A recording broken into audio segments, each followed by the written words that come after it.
Good morning, everyone.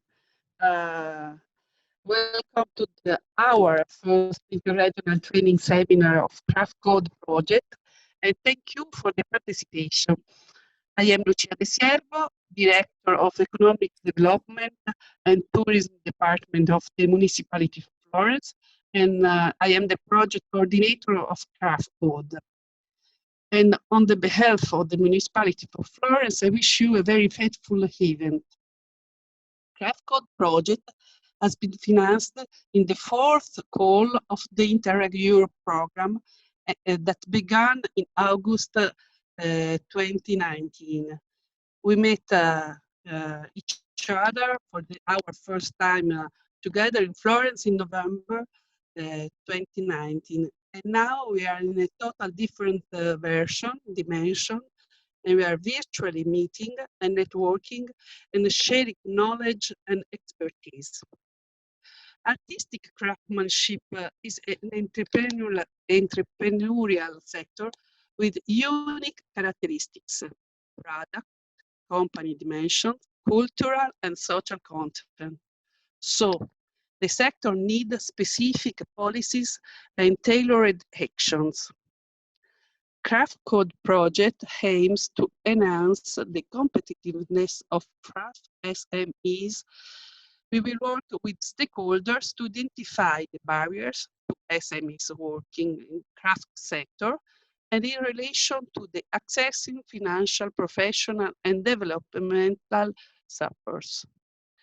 This seminar is focused on how to improve innovation in business model and process, thanks to some selected European good practice that could be transferred in other regions and applied in the context to support handicraft sector. The municipality of Florence is really proud to lead this international consortium made of different institutional, business, and academic partners coming from Finland, Spain, Hungary, Belgium, Ireland, and Bulgaria. This is our virtual open meeting. We are more than 100 participants registered, so I am really happy about the results. And I wish you a fruitful time. This is first seminar. This first seminar was supposed to be in Vaasa in Finland. That's why I leave the virtual floor now to our hosting partners, the Regional Council of Ostrobothnia, Muva Vaasa University of Applied Sciences. Thank you. Tanya and Tarja, please, the floor is yours. Okay. Thank you. Now I must ask Tanya to close the sound of computer because we are in the same room. I'm on behalf of the Regional Council of Ostrobothnia. I wish you very welcome to Vaasa, even if you are virtually present there wherever you are. And I'm very sorry that you won't see our beautiful city right now. But we have a solution here. What we thought we would like to do now is that we are going to show you a video, and I put on the chat the real link to the YouTube video. You can get it there afterwards, but I'm trying to share my screen, but the problem is you will see the video, but the sound isn't really following the video. We have tested it, but anyway, you can get some glimpse of what is it like here in Vaasa and so on. So let's go to the video now. And now I ask you all, close your cameras and close your microphones. Then you will get a better experience of this all. And I will also close my video.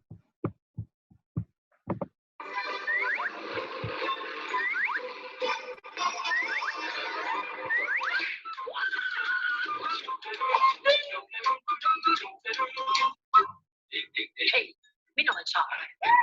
Tervetuloa vaasalaisille. Vaasalainen matkustaa vasta miljoon kerran päivässä. Vaasalainen on myös maailman pohjoisin ympärivuotinen matkustajalauta. Tervetuloa kyytiin.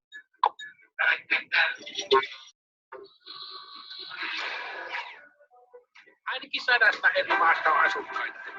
Täällä joka 5. vastaantulija on siis opiskelija. Meren rannalla oleva kaunis kampusalue on osa Vaasan energiaklusteria. Siellä sijaitsee opetus- ja tutkimuslaboratorio Teknovoimia.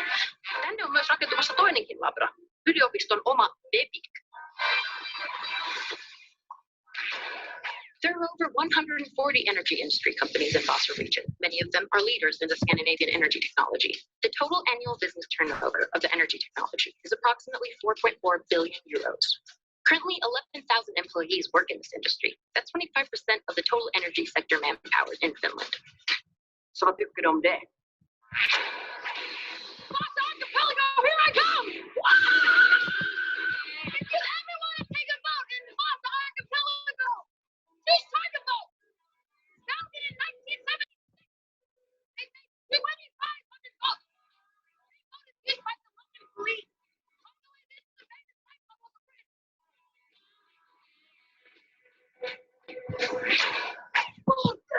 Lätkä means ice hockey. Sportti means sport. Vaasa sport is a team.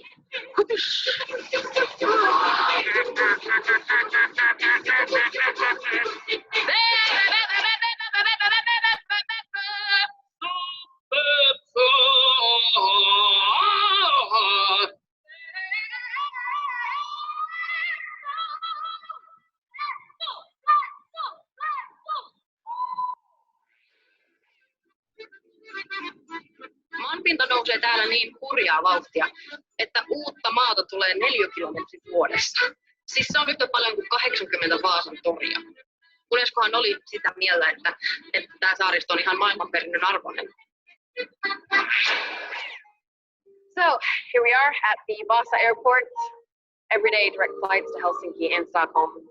And it is time for me to take off. So, bye all 13,000 students. Beautiful archipelago and very nice people. See you later.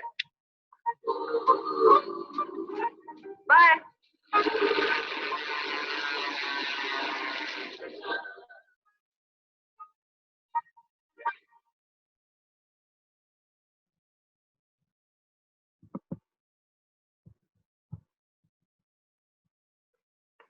Okay, thank you all.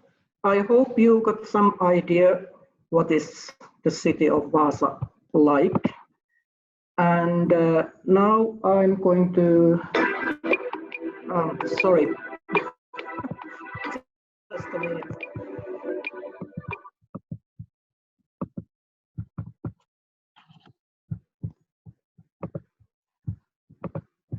Okay, now that it's Tanya's turn to continue.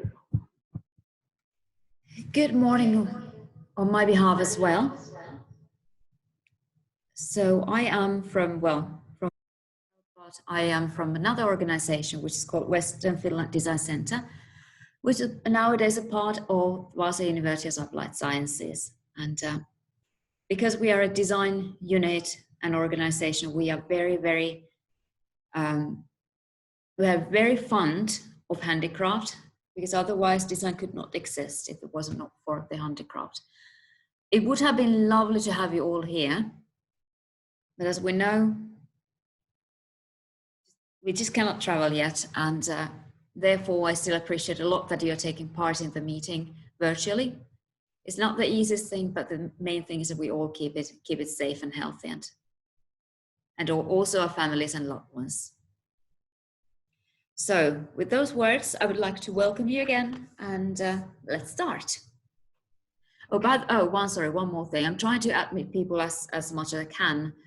Sometimes admitting in might take a little bit of time, but yeah, it seems to be working now. So if there would be if there would be someone who's not in, and you know that who's going to join the event, let me know about that, and I just try to see what I can do to solve the problem. Now we are 65. Okay, we're going to be 66 in a second. Okay, let's continue. Shall I take the floor? Yes, please. Okay, so this is my first time for an online meeting like this with so many people. It's very strange to look only at the screen. Welcome to everybody. Welcome to this meeting. Welcome to the coordinator in Florence, the partners of the CRAFTS Code project. Welcome to all the other stakeholders and interested people who want to join us today and tomorrow. My name is Hilde Hoefnagels. I am from Artesisch Plantijn Hogeschool in Antwerp in Belgium. My university college is the advisory partner in this project, and therefore it's also my task and my pleasure to gather and work with the good practices of all our partners. And this is what this interregional training seminar is about. We will present to you good practices from every partner. Good practices you will see later on that are fit in a certain frame. We are all stuck at home, and most of us, I think, will follow and do the presentations from their home offices. There are a lot of disadvantages. If you look at my hair, you know one of them. There are no hairdressers working in Belgium so far. But there are also a lot of advantages. The fact that we have so many people who can join without having to spend a lot of money and time is a huge advantage. This is a perfect way to disseminate the idea of this project. And in the end, that is what we want, to bring out the knowledge and the skills, the experiences of everybody to a public as large as possible. This session, this training seminar, is about cross-contamination. We will hear about each other's good practices, but also about the challenges that we have. This way, we can fill up the gaps of our partners. And maybe, thanks to this huge public, we have more opportunities to close those gaps. So the advantages of being now stuck to this online system outnumber the disadvantages by far. You will hear that I speak a lot about young entrepreneurs, but I don't intend young as in physically young. With young entrepreneurs, I intend the people of startups who are young in that sense. I got so many good practices. One partner, even Spain, they brought 10 good practices. They were all, for me, all equally good. So the main job was to find a structure to present the good practices to you as an introduction. This is what I will do in the first quarter of an hour, 20 minutes. And then you will have the good practices presented by the stakeholders themselves. This we do to give you an idea of what is coming so that you are better prepared. And you also might have then in your mind certain items that are of interest to you specifically. This is why the structure of the presentation of the good practices is as linear as possible, let's say, as clear as possible. Okay, so I think as an introduction, this is more or less it. We will have a total of 10 presentations, 6 today and 4 tomorrow. Okay, let's see, because I am not into this digital world yet, although I should, but I will try and share my presentation with you. Okay, let's go.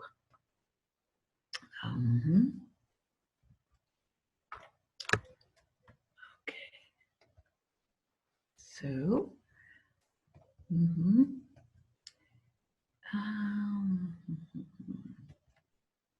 all right, is this visible for everybody?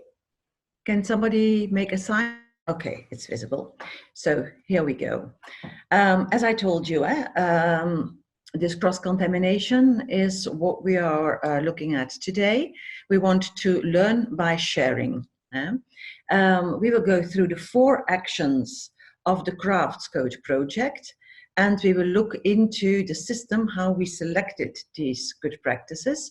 And then you have the good practices of today, 3 from Ireland, 2 from Spain, 1 from Bulgaria, Tomorrow, we will have one from Italy, one from Hungary, and 2 from Finland.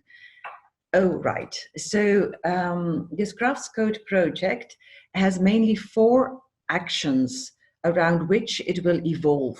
And you will see that one builds up after another. The first action, the one we are going to deal with today, are the actions aimed at developing and improving entrepreneurial skills of our young entrepreneur. The 3 other ones are for the 3 next interregional training seminars. So action supporting business creation and self-employment, cooperation between education and training and work, what is the mismatch, and then the actions to regenerate the crafts sector. Now, we have received, as I said, so many good practices. None of them will get lost. All the information that we have, we will use. Moreover, if you as a stakeholder see more opportunities in one of the other interregional training seminars, please take contact with your crafts contact person, and maybe for the next seminar, it will be another one of yours. So I was thinking, how are we going to make a selection of the good practices? Because in order to work with them and for Europe to be also able to work on statistics, etc., we need some measurements, we need some norms. And this is how I came up with this atomic word, which consists of a few basic but very but necessary items, let's say. A good practice should be an ambassador for its field. It should be a forerunner in its field, an example that others can look up to. Of course, it should be transferable. This is also one of the main aims of our project, that we can transfer certain examples with some adaptations, if necessary, to another region. And this is how it will become rich. It will be the wealth of our project. It should also be objective oriented. It needs to have a specific and well-described goal. It cannot be too fluffy. Although this is not always very simple, but the object, the focus should be very clear. It should be measurable if we want to use it to order results and to look upon the added value. It should, of course, be innovative. Many people think they are innovative, but maybe are, let's say, recuperation of old ideas. So there's a huge difference between innovative and recuperating, and it should be complete. One should not be afraid to say what is still missing or what are the challenges in a certain good practice, because from these challenges we can learn a lot and we can take on a lot for the development of our project. A young entrepreneur, a future entrepreneur, should show creativity, take on challenges. And now that we are in this strange corona environment, the digital challenge is really #1. And what is funny is that in all these good practices, this digital component already comes forward very strongly, as if we were avant-garde and looking at what was coming ahead. An entrepreneur should be managerial, and you will see in one of the examples that it's not always so easy to be everything: a craftsman, a manager, a marketing manager, etc. Having role models is also something that can be of great importance, but not everybody does have a role model. We have an example of that as well. Then networks as a last item. All entrepreneurs should have some contacts with other entrepreneurs, and therefore this seminar can be of use.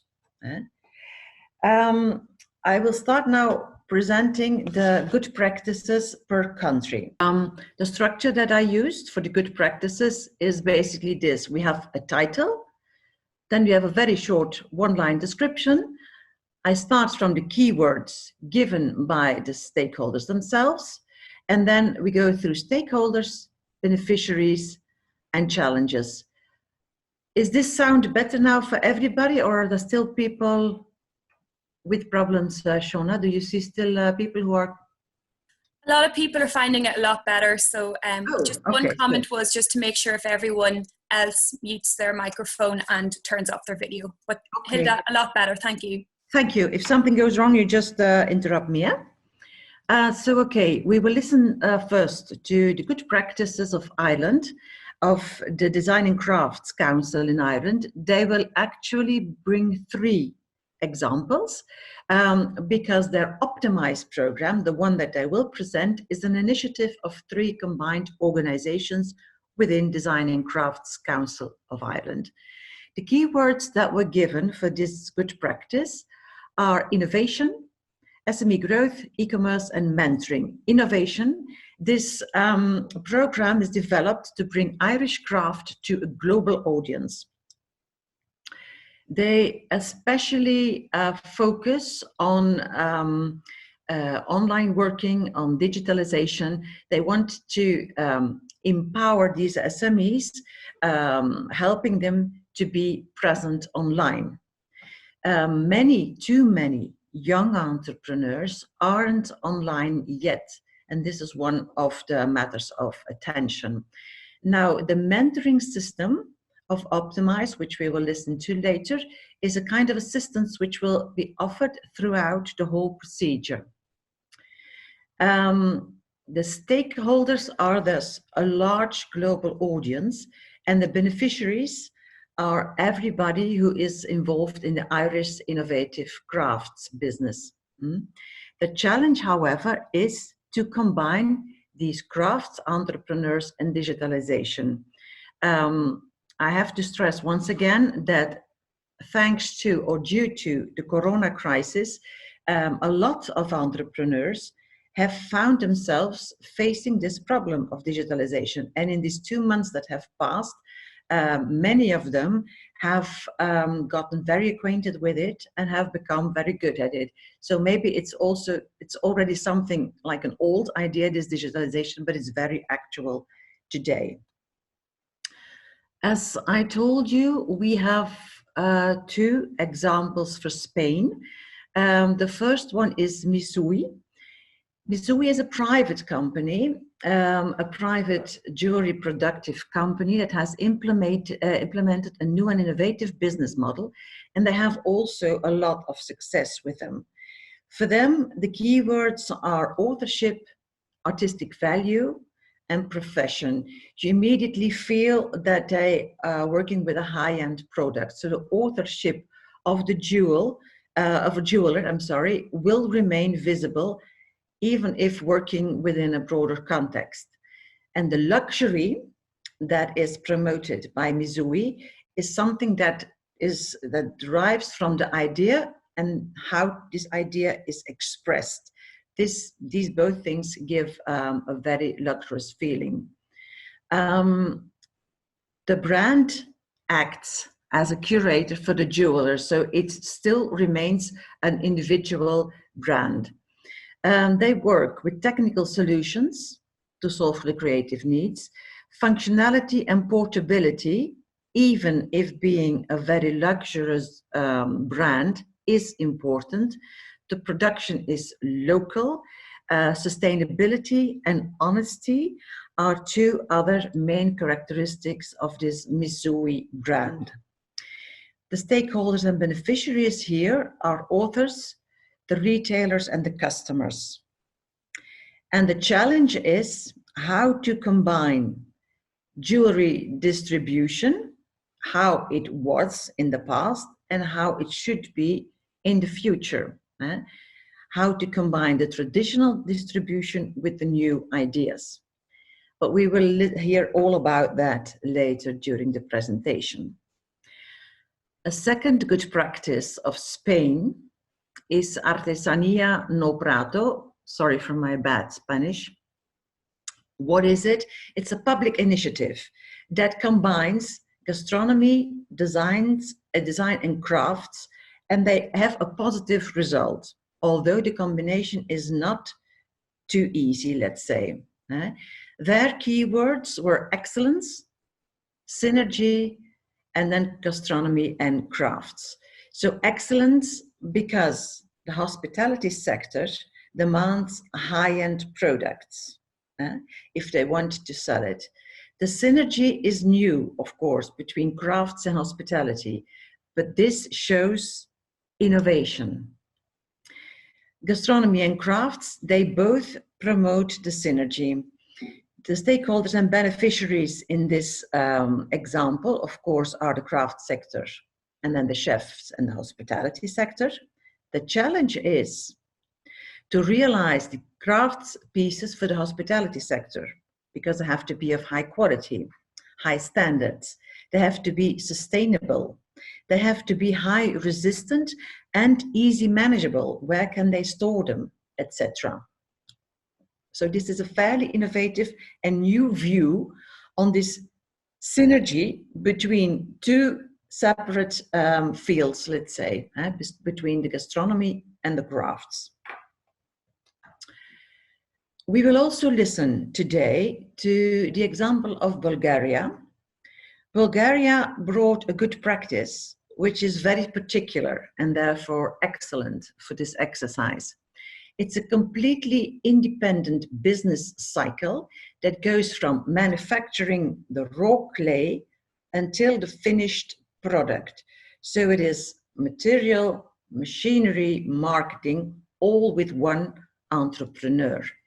The key words here are the independent business cycle, tradition, technological innovation, and practical skill and knowledge. So the independent business cycle, because all the responsibility is with the author, with the same person. This person respects traditions, of course, but tries to combine them with new design, which is always a very interesting combination. The technological innovations are necessary and need to be quickly developed. This in the field of marketing, and we think about digitalization therein. And the practical skills and knowledge, as I said before, he works with everything. He works with the raw material, with the end product and selling it. So this is quite a cycle that is within the responsibility of this one person. There were a lot of stakeholders and beneficiaries meant, non-profitable organizations, universities, craftsman workshops, children's daycare centers, schools, and connoisseurs of handmade products. So I'm very curious to listen to this good practice in which all of this will be explained. The challenge here is that the craftsman, our young entrepreneur, is overworked because there are so many non-craft activities that have to be taken care of. His main interest, his main passion is the craft, but due to the circumstances, he is also very busy with all the, let's say, the side fields. And of course, the number of products that can be made by one entrepreneur is limited. Now, tomorrow, we will listen to the good practices of Italy. And Italy brought an example, the mentorship as institutionalized good practice for startups. What is this? It is a pro bono mentorship system. And it tries to favor a win-win situation for the mentor and the mentee, even if it is pro bono. Their keywords are the mentorship, startups, the method and the support. Special is the method because it goes through a call, a selection of entrepreneurs, and then the mentorship. The support is not only about technical skills and knowledge as such, but it's also a support on the social field, the social network, the network with other entrepreneurs, the introduction into the field, etc. The stakeholders are all companies and entrepreneurs interested. The beneficiaries are the startups and the mentors. As you will see later on, there is an advantage for the mentors, even if it is not translated into payment. The challenge for this good practice is to find the right match. Which mentor that is wanting to show goodwill and work for free can be matched with which young entrepreneur. And the second huge challenge, which is very specific, is this entrepreneur ready for mentorship? Also tomorrow, we will listen to the good practice of Hungary. It has a very beautiful name.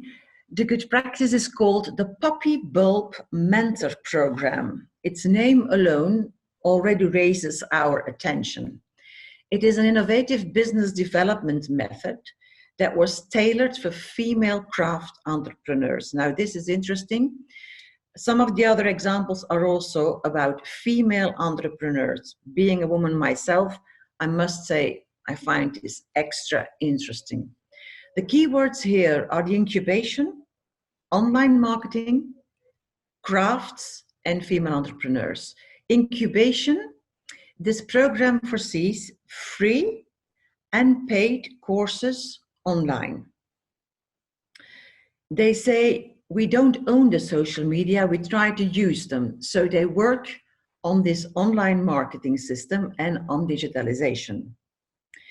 Stakeholders are all the companies that offer workshops, the bank, and there's a certain magazine for female entrepreneurs in Hungary, which is also stakeholder. And the beneficiaries are the young entrepreneurs, not only the females, but all young entrepreneurs in crafts. Their challenge is also very specific. They have legal challenges. This person, this female person who has started up this good practice, has no role model. So she is more or less left on her own. And she had no digital preparation when she started. However, now she does. She is an autodidact. And also tomorrow, we will listen to 2 examples from our host country, Finland. First example is a hub for creative industries, the CRAFTS. What is it? It's a hub.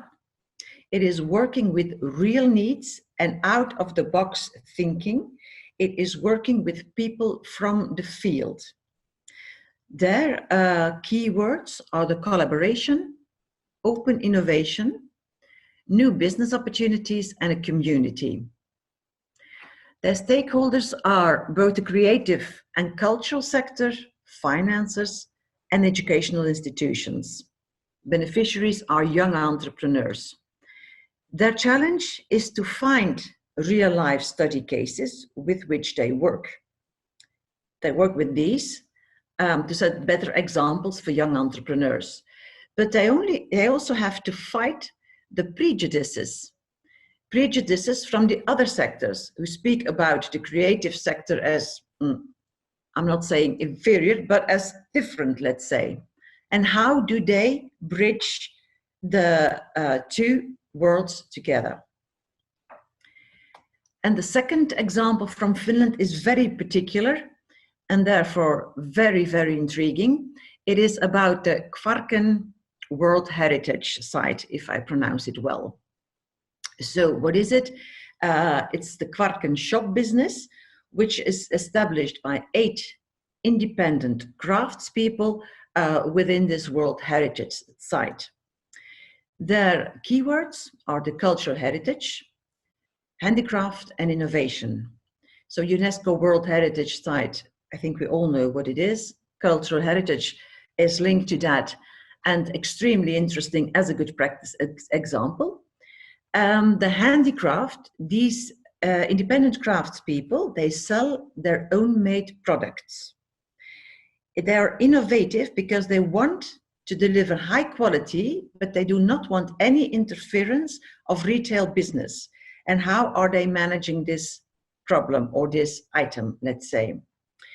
The stakeholders and beneficiaries are, amongst others, the municipality of Mustasaari, Visit Vasa, Vasa Mustasaari guides, local guides, tourists, village association, and the national government of the forest.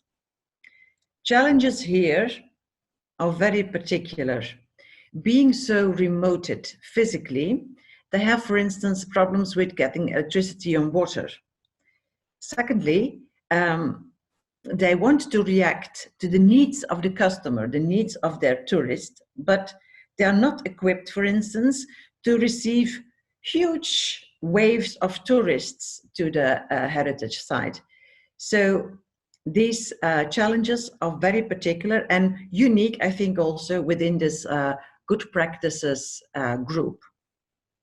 So these are the 10 good practices that we will listen to today.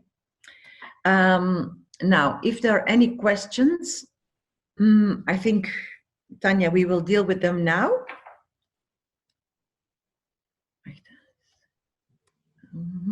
It's me. Does anyone have any questions? You can put it to the chat box or the. Wait, there's Wait a little. It's also possible, because we have a Q&A session at the end of all the presentations.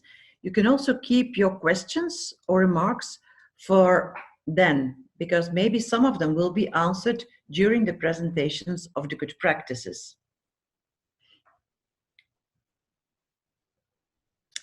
Okay, so I will also be your moderator for for this morning. So I think I'm going to give the floor now to Shauna and the group of Design and Crafts Council in Ireland, and we will gladly listen to your presentations. All presentations will be made available for all listeners and for all interested people. So don't worry about taking notes. This session is also registered, and you will be able to go back to it at a later moment and listen with maybe if you have more time, or listen to certain pieces again. Shauna, it's all yours. Thanks very much, Hilda. Just before I get started, I know we were having issues throughout there with the sound. I think from the comments, everyone is able to hear clearly now. Is that still correct? Yeah, I think so. Good. Thanks for a few thumbs up there. Thank you very much. Just if anyone is having issues, as Hilda has said, this presentation is being recorded on Zoom. We will be adding it to the Crafts Code website after this, and we will make all the presentations available as well. Obviously, if anyone has any questions, you can also email me at europe@dcci.ie. But just to get started, so as Hilda said, my name is Shauna Sweeney. I work for Design and Crafts Council of Ireland. I'm the Innovation and Development Coordinator. I'm joined this morning by Mary Dunn, who's my colleague, and she is the Market Development Officer. Both Mary and I are going to share a presentation. I'm going to start the first few slides. Mary will continue, and then I will finish off. And then we will have one more presentation from Kieran Comerford, who is the Head of Enterprise for Carlow County Council, and he's going to be talking about the Optimise programme in terms of the Trading Online Voucher Scheme. So to get started, just a little bit of information about us. Design and Crafts Council Ireland is based in Kilkenny. Our gallery, which you can see here, is actually based in the renovated stables of Kilkenny Castle. It's a beautiful space. So Design and Crafts Council Ireland is the national agency for the commercial development of Irish designers and makers. We stimulate innovation, champion design thinking, and inform government policy. We provide a range of programmes, supports and services for designers and craftspeople. And this is in order to raise the standard and profile of Irish design and craft. And our activities are funded by the Department of Business, Enterprise, Innovation. So, keep going on. Similar, and here we go. So, as I was saying, similar to all of the other project partners, we hosted 2 local stakeholder group meetings in February and March. These were held in Kilkenny in Ireland. And our stakeholders in these meetings included craft SMEs, representatives from the local enterprise offices, which Kieran is going to talk a little bit more about later on, and the county councils, South East Business Innovation Centre, universities, and the Southern Region Assembly. Thanks, Mary. So in both meetings, stakeholders discussed the main challenges to craft SMEs relating to topic 1. So as everyone knows, topic 1 is how to improve innovation in business models and process. So one of the main challenges and issues that kept coming up in both meetings was the need to improve e-commerce for craft SMEs. And during the meetings, craftspeople and makers spoke about the need to competitively sell their products and promote their brand online in a digital age, especially to widen their market and audiences. Thanks, Mary. Oh. Wait, now it's not moving. Hold on. There we go. So for us, I suppose the facts or data that back this up came from the Ireland's registry domain and their index from 2017, where we discovered that nearly 3/4 of Irish SMEs do not engage in e-commerce, and almost 20% of Irish SMEs have no online presence. This is despite the fact that 54% of consumers would shop with a competitor if a company does not have a website. So clearly there is an appetite for more direction, advice and guidance, with 32% of SMEs reporting that they want e-commerce training. And again, these figures are from 2017, so particularly in light of today, they'd be a lot more relevant. So I'm actually just going to pass it over to Mary now. Okay, can you hear me okay? Yes, perfect. Yeah, okay. So basically to compete online, we need to do a number of things. So we need to clearly differentiate with excellent products and pricing, deliver a best in-class online experience, connect and resonate offline and online with our customer. We need to dial up quality and trust credentials and leverage an appetite for quality content and build visibility offline and online. So creating the opportunity for Irish makers in order to position Ireland's design to compete online, and the brand would need to be authentic, contemporary, with a strong story. Like, everybody has a strong story, but it's just a matter of getting it out there. The audience meeting the needs of an affluent, discerning and digitally savvy consumer, and then the market competing against highly desirable alternatives from other countries around the world.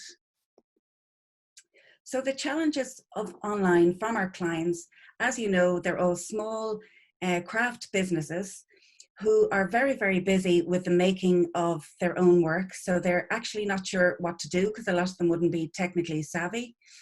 As you can see from this slide, there are a number of platforms out there, technical platforms to do with e-commerce. There's a number of things, how to get your story up there, how to portray your fabulous images of your product and all that kind of thing. So the Optimise Design Ireland, the Optimise is a program. It commenced in 2017 to help Irish design and craft enterprises to develop and implement a digital strategy, enabling them to scale and grow their business.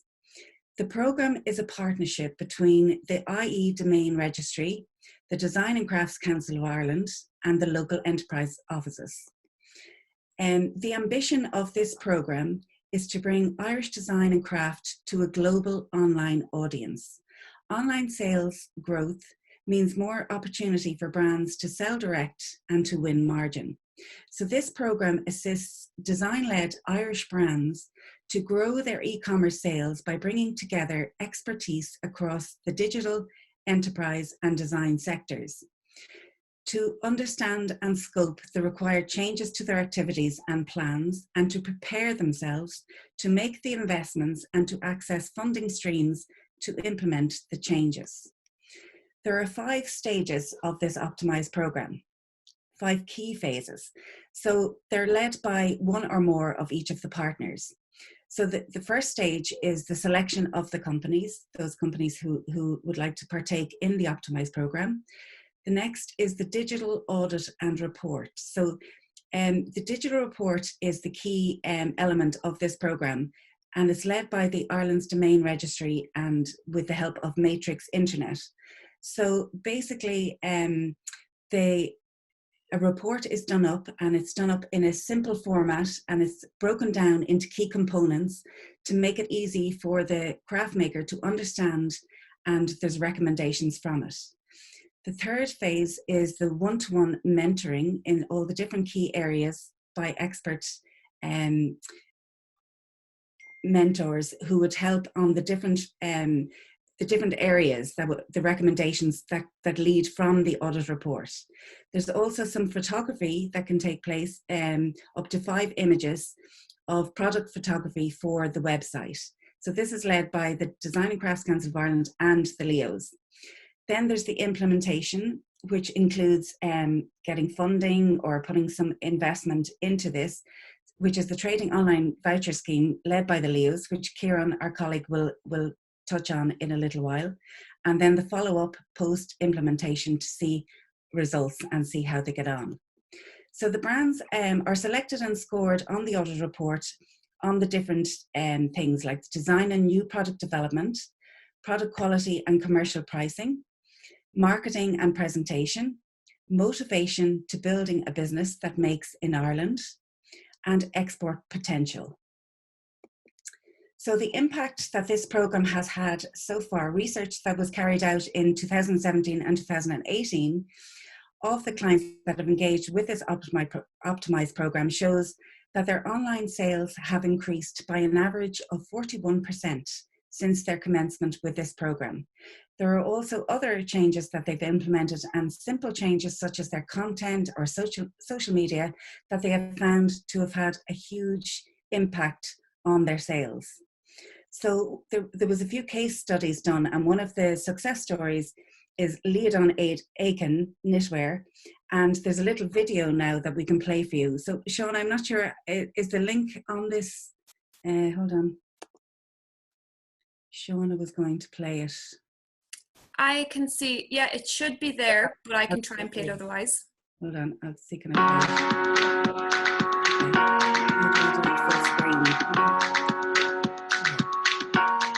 I've always been interested in knitting. I looked up a course in the UK and went over there and learned how to use these machines.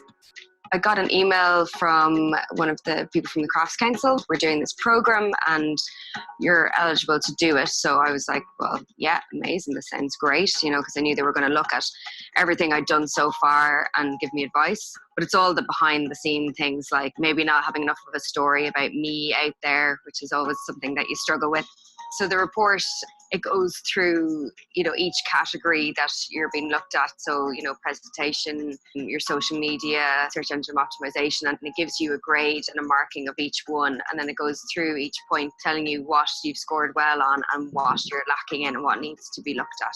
Since then, I've had, you know, random orders coming in from like South Korea and Australia and, you know, New Zealand. I always kind of get in touch with people when I get orders in like that going, oh my God, like how did you get in touch to find the brand? And they're just like, oh, you just popped up online. It's a constant exploration. And once you kind of get a better understanding of that, which is what Optimise did, it gave me a better understanding of it. It was just amazing to, you know, be invited to do a program that you just felt really embraced and looked after and, you know, shown the road to just, you know, bringing your business up to the next level.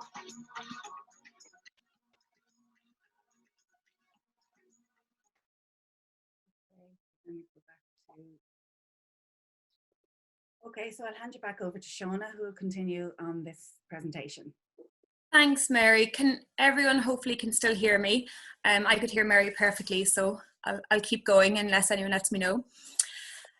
So to finish, just some last slides, the potential for learning transfer. So we believe that working with craft SMEs to scale and develop their digital presence and e-commerce capability is critical to growing each partner country's design and craft sector and increasing their competitiveness in a global marketplace. So to remain competitive, we need a relentless focus on innovation, export diversification, productivity enhancement, and new markets.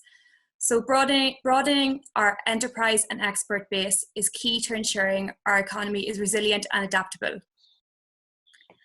Finally, the Optimise programme has some interesting aspects for other regions to learn from. So it is highly beneficial to craft SMEs and other companies in many ways, including increasing competitiveness. It is accessible to a broad range of SME businesses. It develops market and export growth.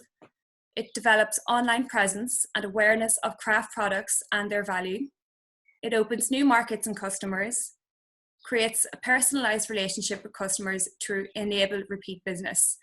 And as Hilda mentioned earlier on, all of these, our good practice in particular, was chosen just as we are about to face the lockdown for COVID-19.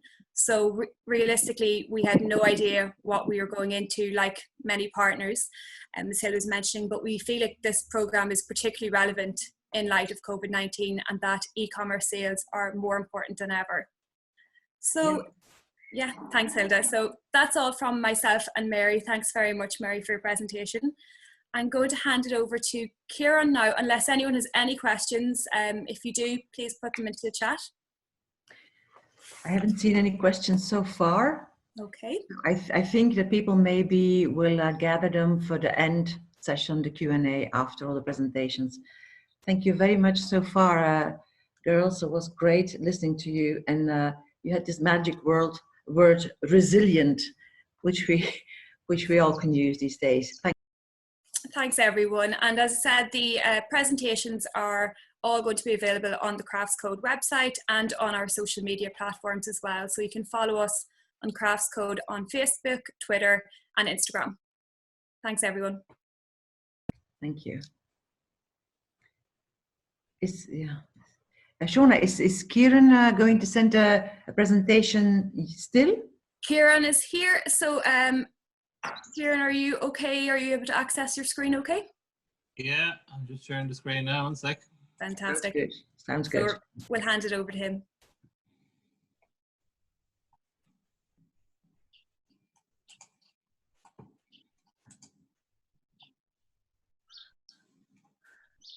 Oops. So once again to everyone, just before Kieran starts, if we want to turn off our screens and mute our microphones just so we can hear clearly. Thank you, Shauna. Shauna, can you hear me okay? Perfectly. Lovely. We'll start off with a bit of Irish language. Module Ma, Céad Míle Fáilte, Kieran Cumascu is Anam Dome. Good morning, everybody. 100,000 welcomes from Ireland. And Kieran Comerford is my name. I'm speaking here from the sunny southeast of Ireland, and as Shauna and the team in the Design Crafts Council of Ireland have said, we work collaboratively on delivery of the programme, and I'm delighted to present to you today. I have my contact details there, and feel free at any point obviously to reach out to me or to reach out to Shauna in the context of further information. I'm going to tell you first a tiny bit about our organisation, and then I'm going to focus on one product we work with, which is the Trading Online Voucher Scheme. So firstly, to tell you a bit about our organisation. We are based in local government in Ireland. So we are a department within local government called the Local Enterprise Offices. We were established 5 years ago following a decision of government to bring and consolidate enterprise support services into a central hub. So there's 31 offices, of which I run one in Carlow.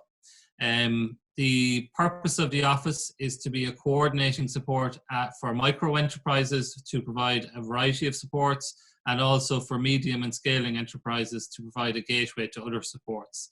And we work with a number of bodies such as the training bodies, Design and Crafts Council of Ireland. So in total, we would work with roughly around 175 to 200 programs per year. And our team of staff, their work is to work with companies on the ground to A, provide financial products, B, to provide advice and support, and C, to actually design new policies and implement them at a local level. Our website will be available on the slides, and I'd encourage you, and also at the end of the presentation, I'll put in some notes in the chat just about some examples on YouTube, just so you can understand them a bit better.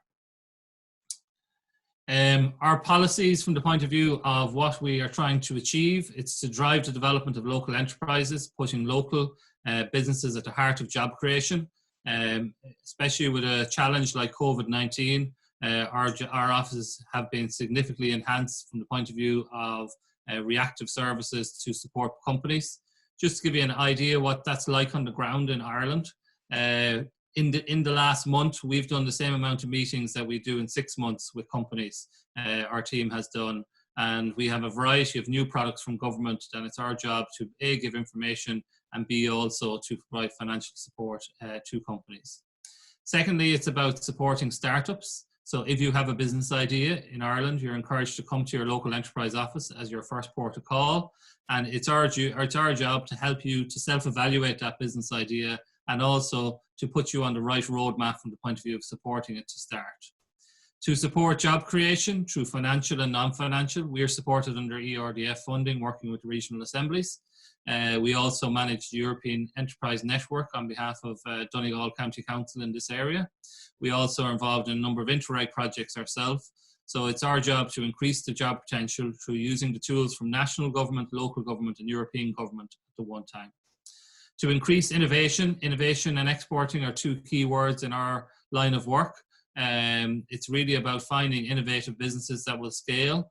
I think one thing that's really good about the partnership with the Design Crafts Council of Ireland, it's about working with the best of the best in Ireland to innovate them and to tell that story across the globe. And it has been a fantastic opportunity to work together in that partnership and also be proactive to the needs of our businesses. So one of the challenges we have on an ongoing basis is we will continue to innovate our solutions on the basis of the requirements of industry. So if I look at our week this week, on Thursday, we're doing a whole series of activities with retailers around how to get your shops reopened in line with the national government plan and health guidelines from a business viewpoint. So it's very much about being reactive and knowing what clients want. And that's what's great about the partnership I find with a European context. It is very much Design Crafts Council of Ireland bring significant capacity from the point of view of understanding the craft, creative and design sector. i.e. Dior from the point of view of the internet, and ourselves from the point of view of supporting small business. And that's how our partnership works. Our service offering, in very broad terms, I mentioned there was over 175 elements to it. Confidential advice, we have a team of advisors in every office. They basically are there to diagnose issues for clients. We also have specialized mentors who work with companies on specific issues. We provide training and development, particularly capacity development training for owner managers.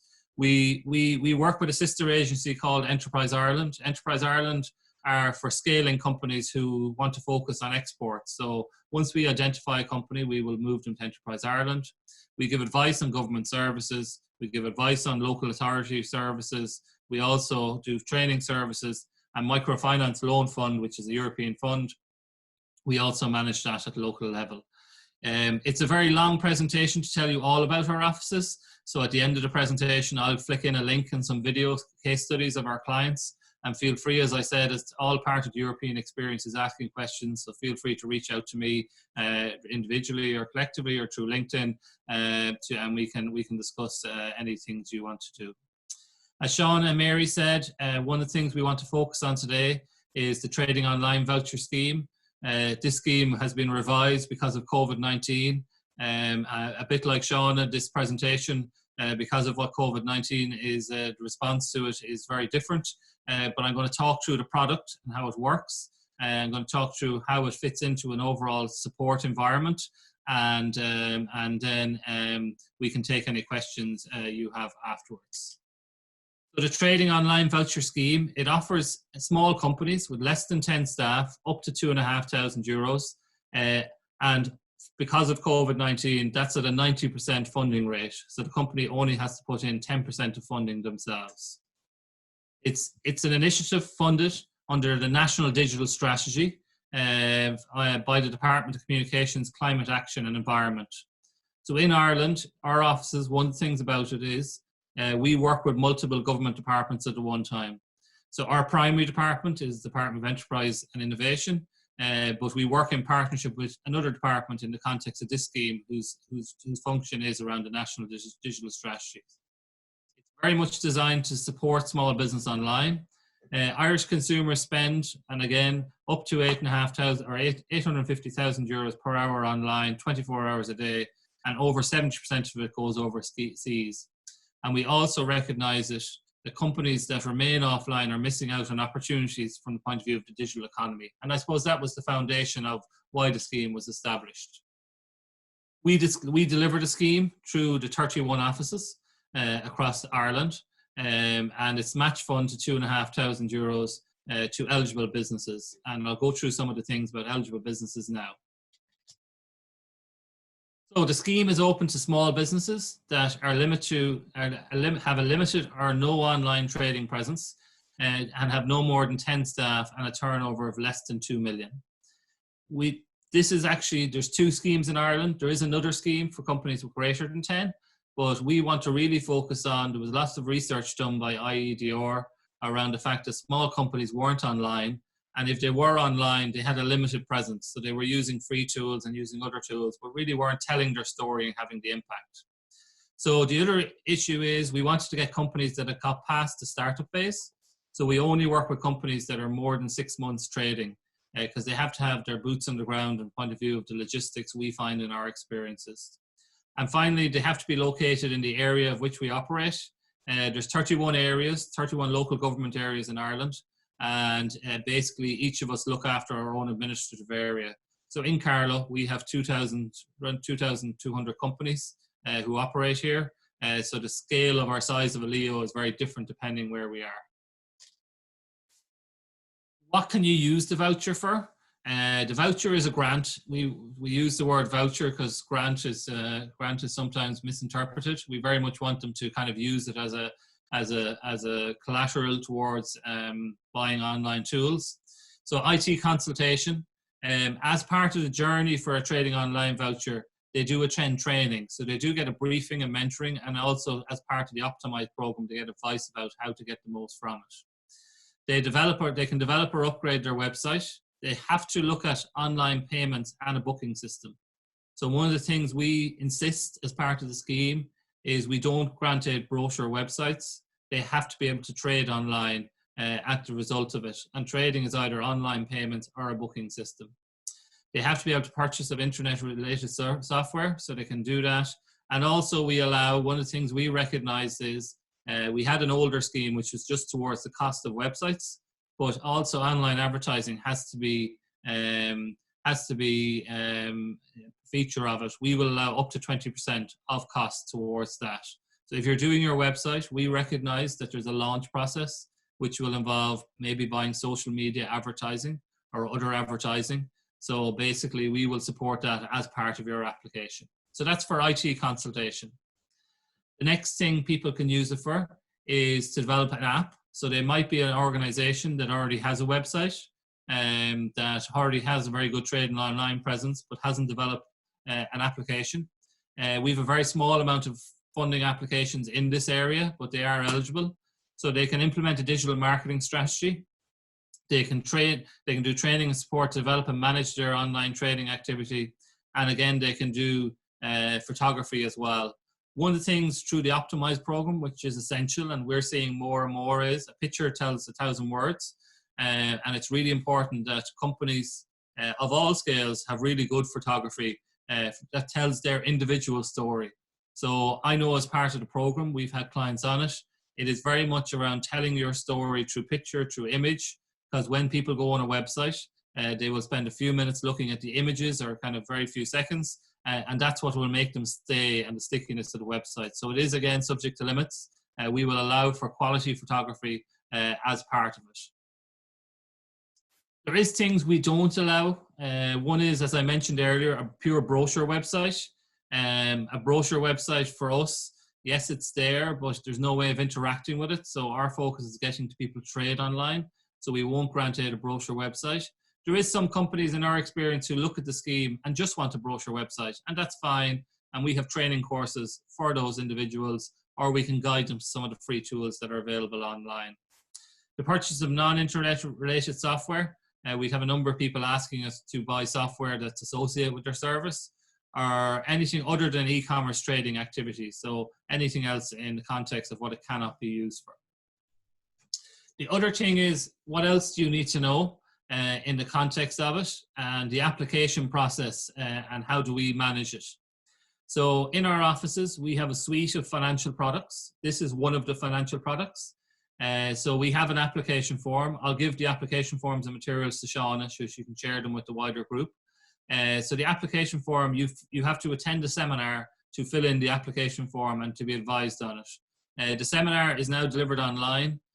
Just to give you an idea, last week alone, 1,000 businesses across Ireland attended that seminar.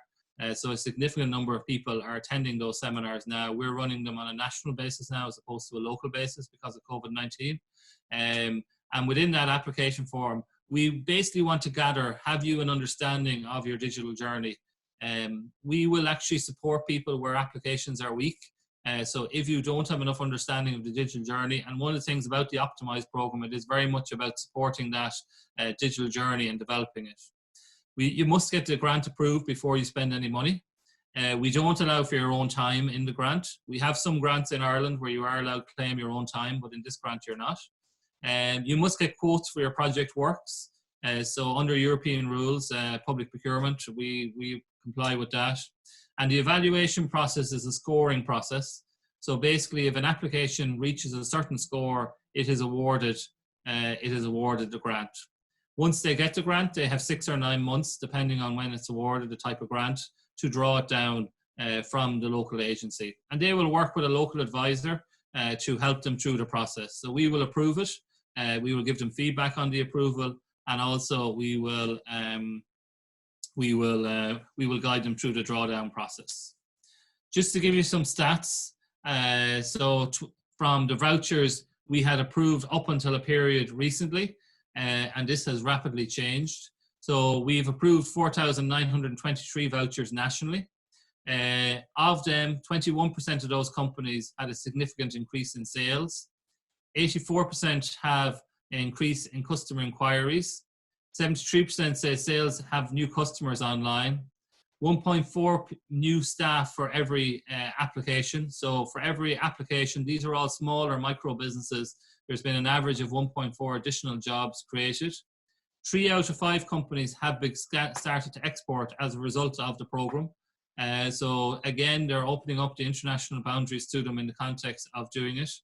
Up until a point recently, we had awarded 4,923. Because of COVID-19, the budget has been tripled, and we're currently working through the application process for new applications. So in my area, we've had a 300% increase in applications in the last 3 weeks, and we're currently working through that.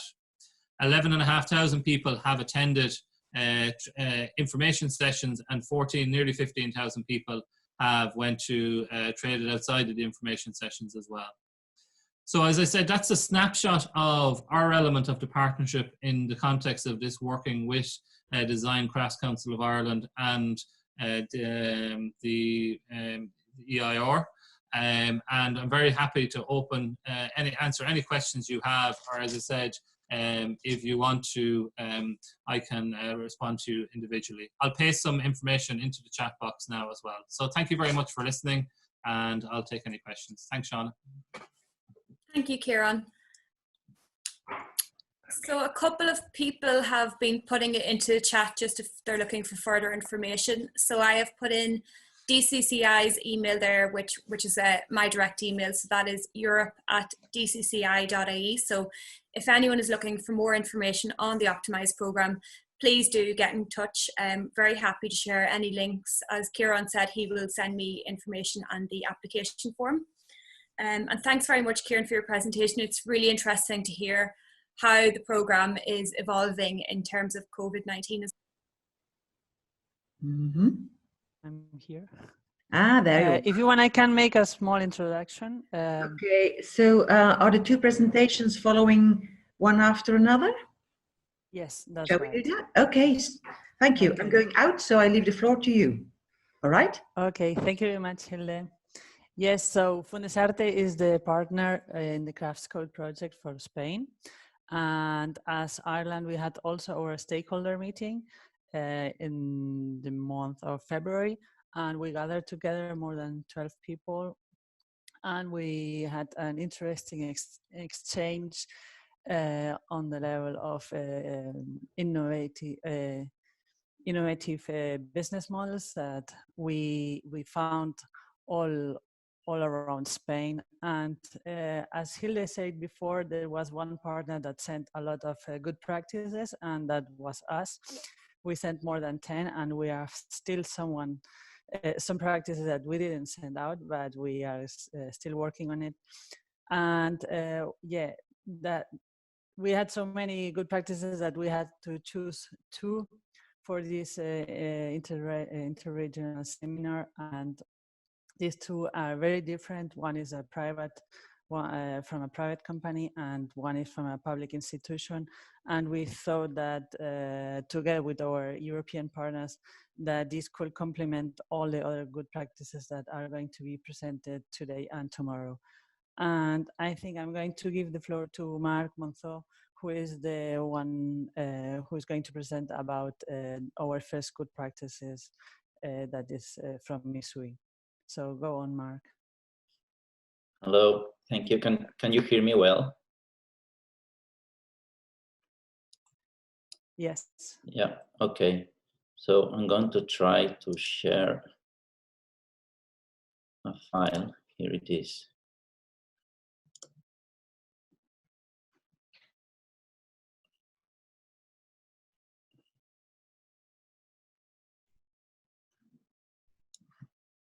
Okay, can you see the file? I don't know the reason. I can't see it myself, but if you can see it, that's fine. Yes, we can see it. Okay, so hello, everybody. And yeah, I hope you're all doing well. My name is Marc Monzó, and I am a jeweler, and I am the creative director of the jewelry brand Misui. And on behalf of the entire team, we really appreciate the opportunity to present the project to you. And we feel very grateful to be selected in the first Craft Code Interregional Thematic Seminar. Thank you very much. So Misui was born in 2015 in the Vendrell family, the 6th generation of a dynasty of jewelry and watch merchants with 180 years of experience.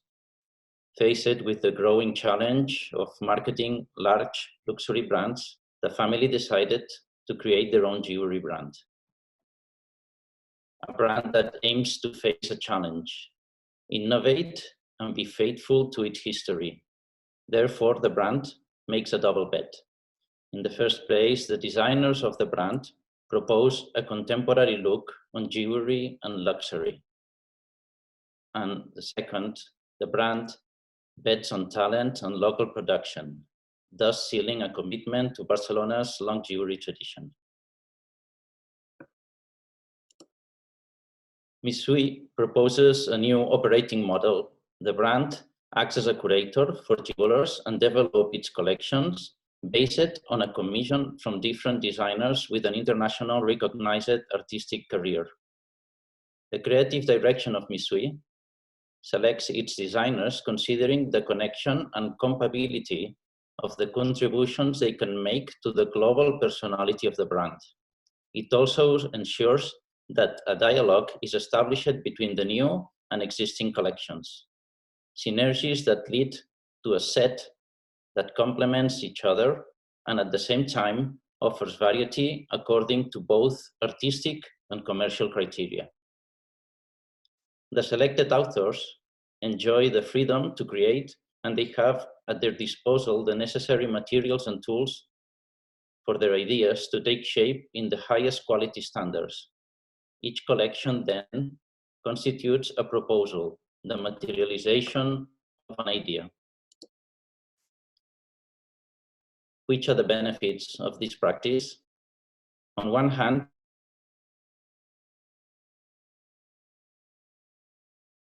in addition, through the leading role of authorship, it also gains credibility and a greater connection with its customers. The authors gain notoriety and access not only to a wider audience, but to techniques and productive possibilities that are usually beyond their reach.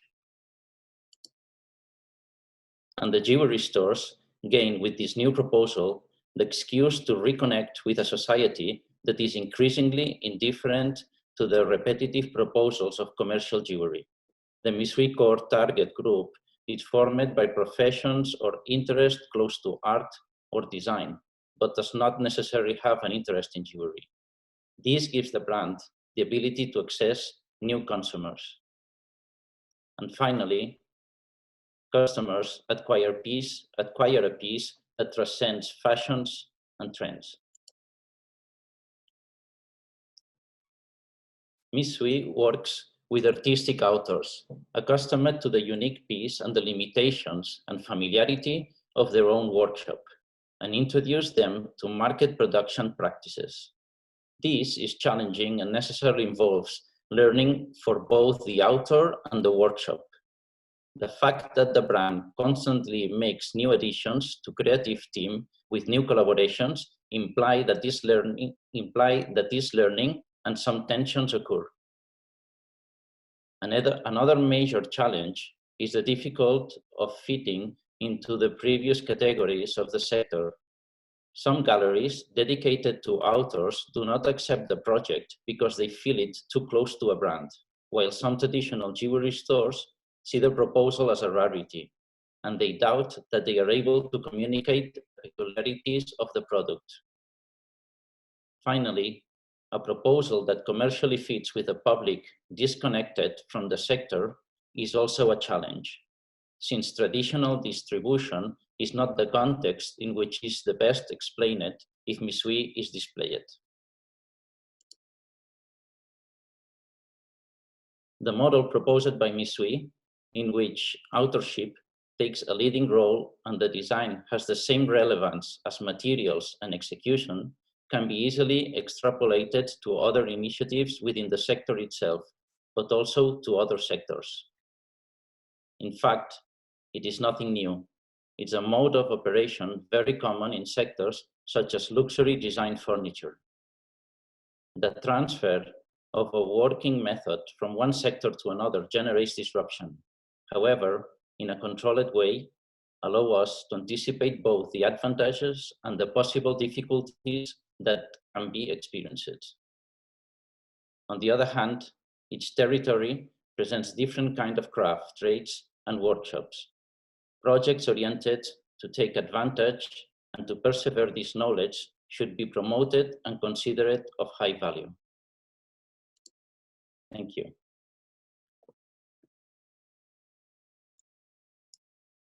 Thank you, Mark.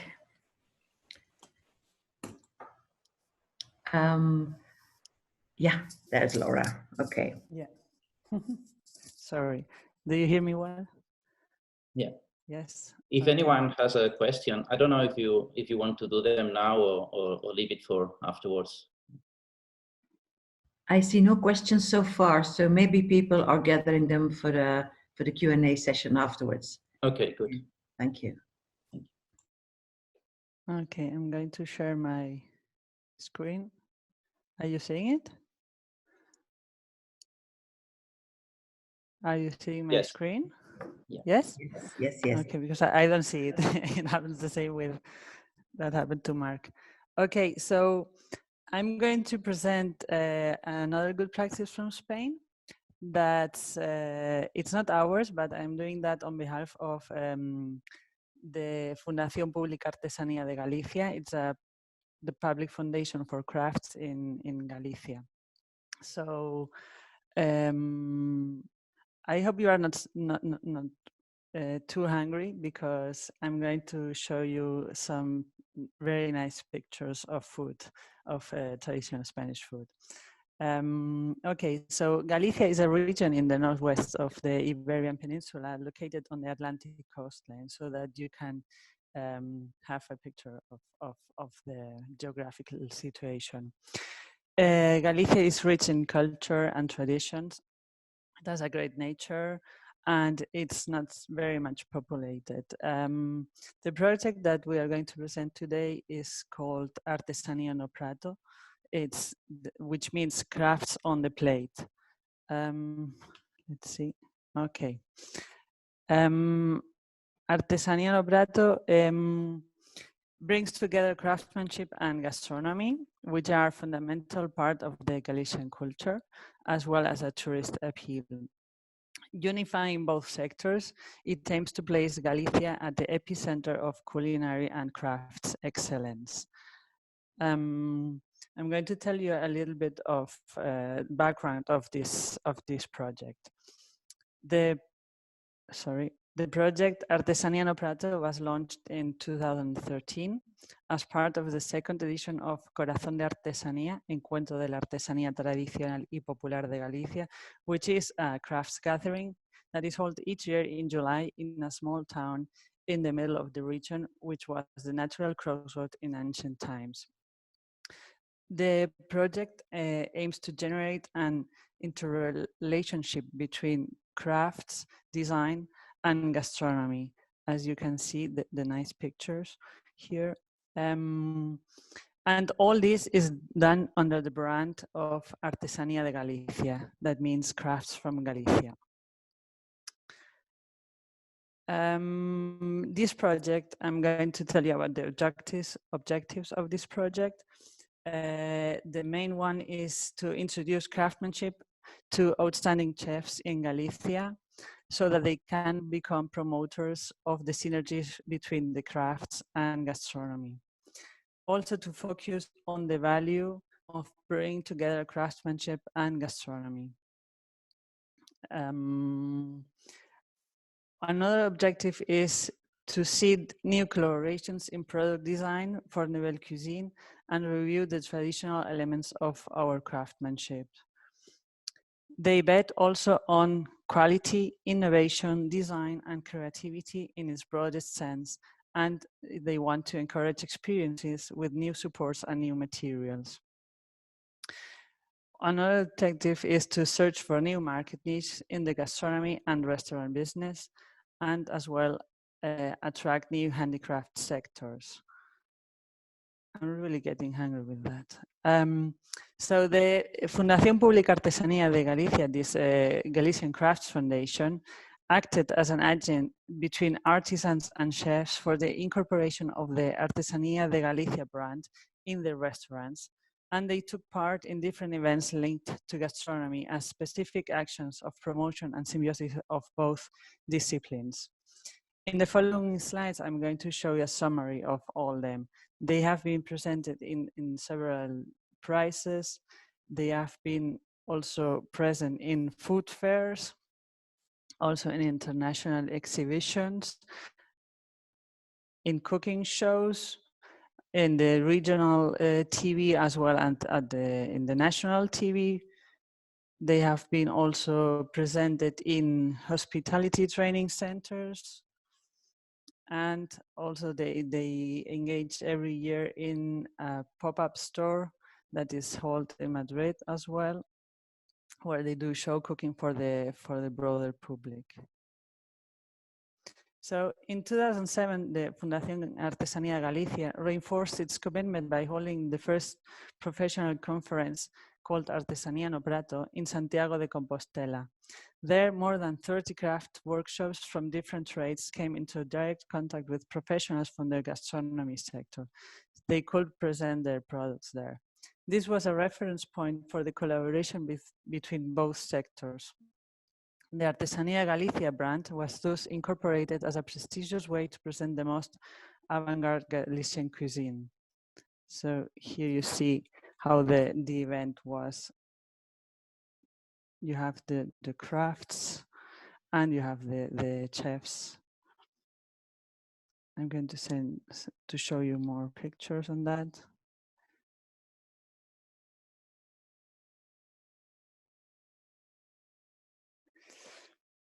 Okay. As a result of this initiative, it has been possible to establish a fluid dialogue between craftsmanship and gastronomy, two of the pillars of Galician culture. There could not be a more rewarding result, like a perfect pairing between these two areas, which allows not only for the haute cuisine, but gastronomy in general to be enhanced. The results of this project are that there is a growing number of collaborations between chefs and craftspeople who share their knowledge and work together to offer the customer an immersive experience. This approach strengthens communications, promotes innovation, and adds value to each expertise area. There is an increasing number of agreements and collaborations between the two sectors thanks to this initiative. And as a result of this project, there are currently more than 40 craft workshops working with Galician and national chefs, as well with the large catering distribution companies. The craftspeople who have joined this initiative are the main beneficiaries of this collaboration, and in some cases, they have specialized in this particular area. So the conclusions of this project is that the visual delight of the scents, flavors, and textures of haute cuisine is enhanced by its presentation in craft projects. A customized display for the creations of the chef adds value and praises the product by dressing it up. And the project has promoted and expanded the variety of products of the Artesanía de Galicia brand for gastronomic use. There are contemporary ceramic pieces are paired with traditional pottery, with textiles, with wood, with cutlery, and uniforms. Craftsmanship gives gastronomy character, a touch of exclusivity and authenticity. The final consumer perceives the improvements resulting from the use of exclusive and non-industrialized utensils. The client values consuming the products of a company that is committed to quality and the overall extent of its service. I'm going to show you, just to end now, with some success stories. These are some restaurants that are offering these products. Casa Soya is a one-star Michelin restaurant who is working actually with 8 craft workshops, and you see in the pictures all the different craft items that they are using. Cuyer de Pau is another restaurant who is also one Michelin star, and they work together with 2 craft workshops. One of them, Ines, is also listening today at our seminar. She's present. Maybe she can add something at the end in the question and answers session. She did this. There is also Atafona, also a famous chef with a 1 star, and she works also together with 6 other craft workshops, and Maceta, this one in Pontevedra. So these are some examples of this working together between gastronomy and craft workshops. So that is it for me. I give the floor again to Hilde. If you have some questions or any comments, we can deal at the end. Thank you, Laura. When exactly do we have a training seminar in your region? Soon, very soon. I hope that we can travel again and that you can all visit these fantastic places and taste this fantastic food. I will keep you to that promise. I have a sandwich, but it seems like a very sad excuse for lunch now when having looked at this. Sorry. Okay, thank you very much. It was super interesting. I'm getting more and more the impression, first from Ireland and then the 2 from Spain. There's one word that continues to pop up in my notes, and it's quality. So I think we are getting really to the heart of it. Mariela from Bulgaria, I think I'm going to leave the floor to you because you are going to bring the presentation about business independence. Hello, it's not Mariela. Hello, can hello. you hear me? Hello. Okay. I will my name withdraw. is, yes, okay. Good day to everyone. Nice to meet you, all of you. I'm glad to be part of this first thematic seminar, even in these difficult times. For me, it's very difficult to continue after this very tasty presentation of Spain, and I try to gather my thoughts now. So just give me a second to put my presentation on.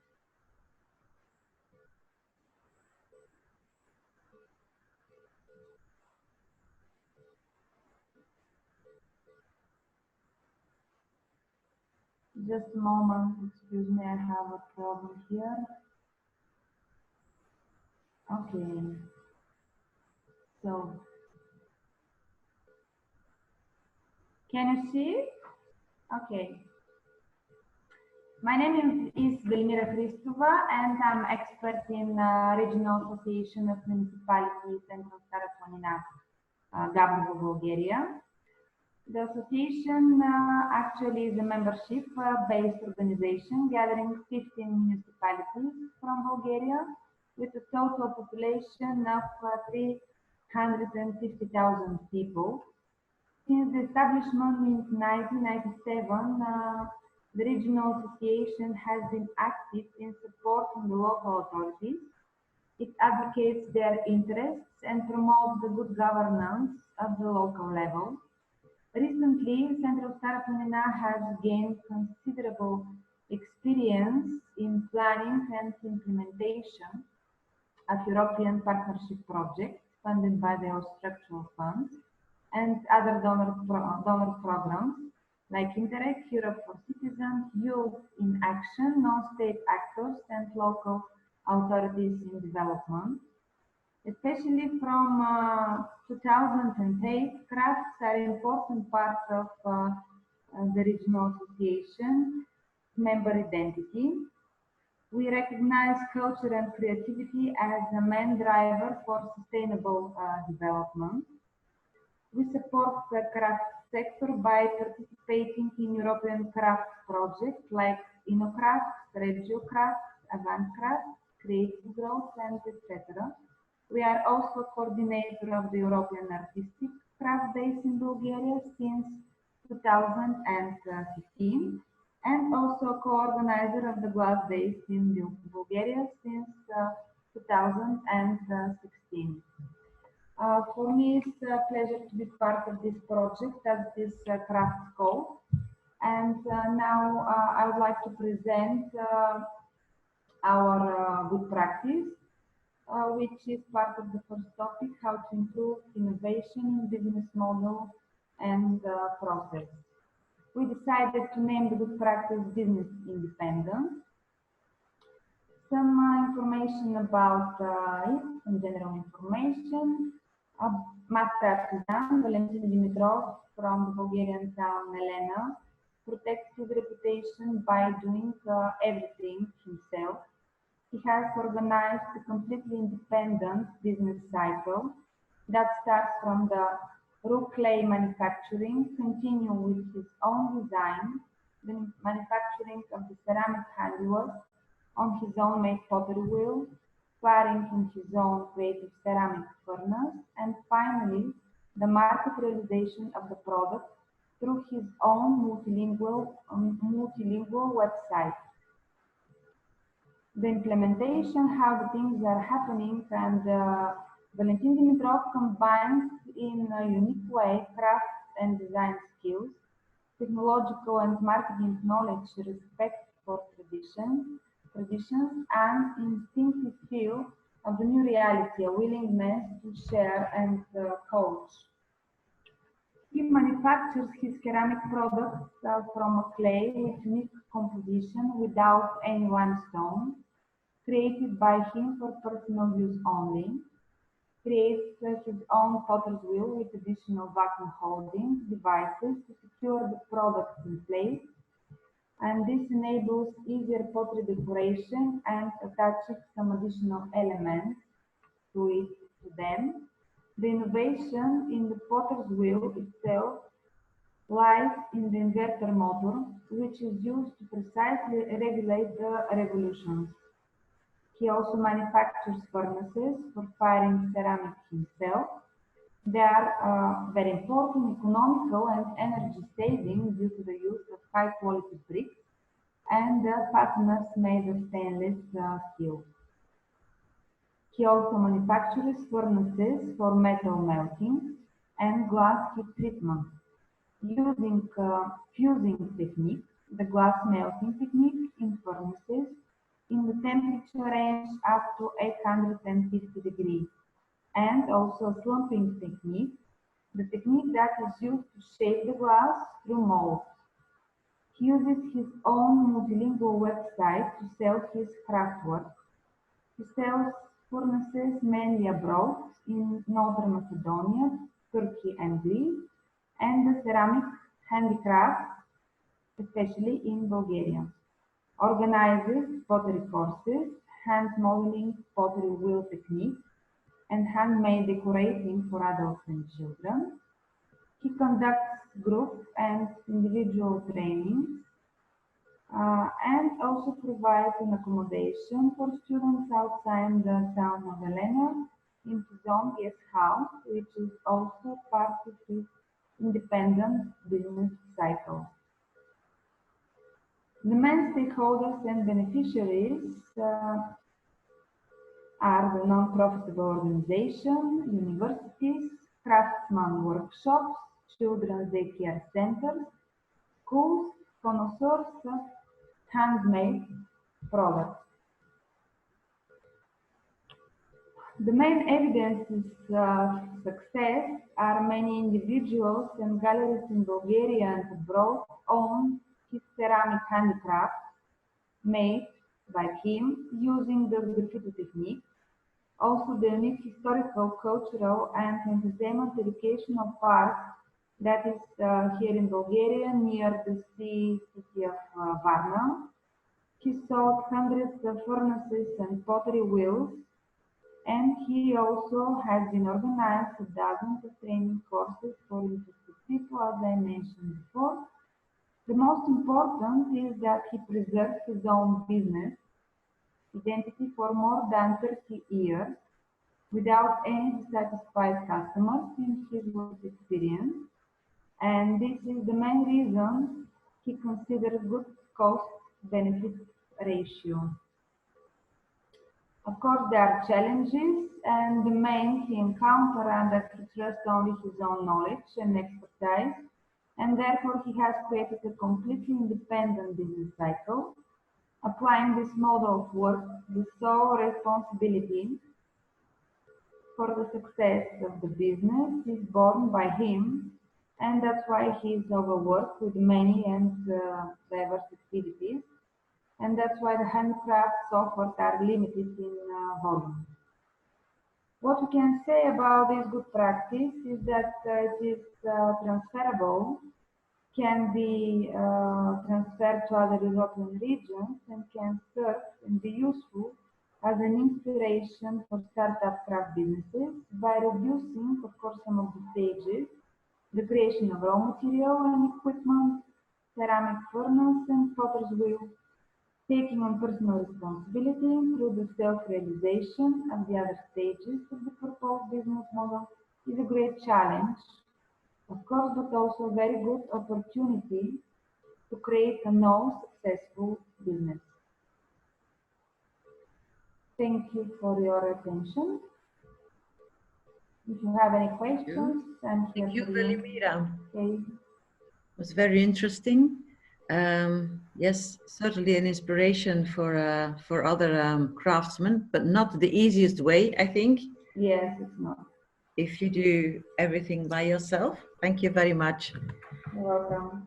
Okay, this brings us to the end of the presentations.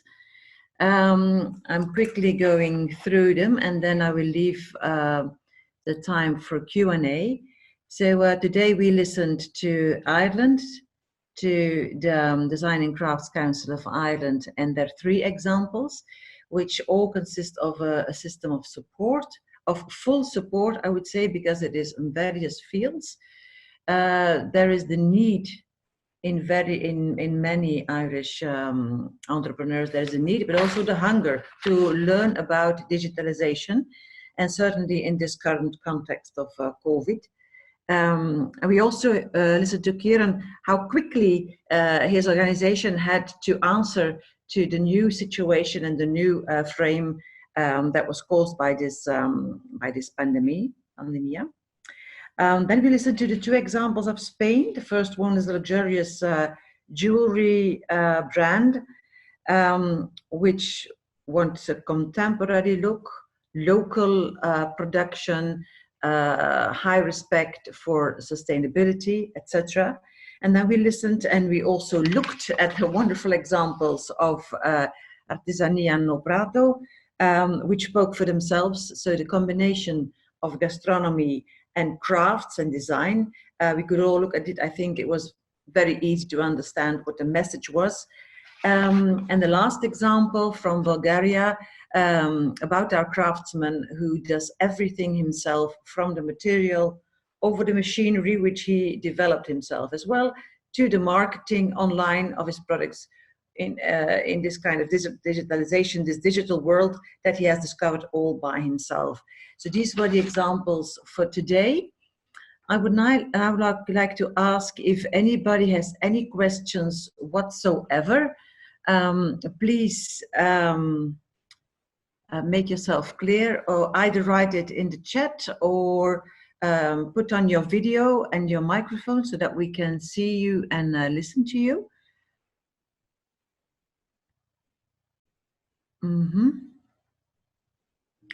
So nobody has any questions whatsoever.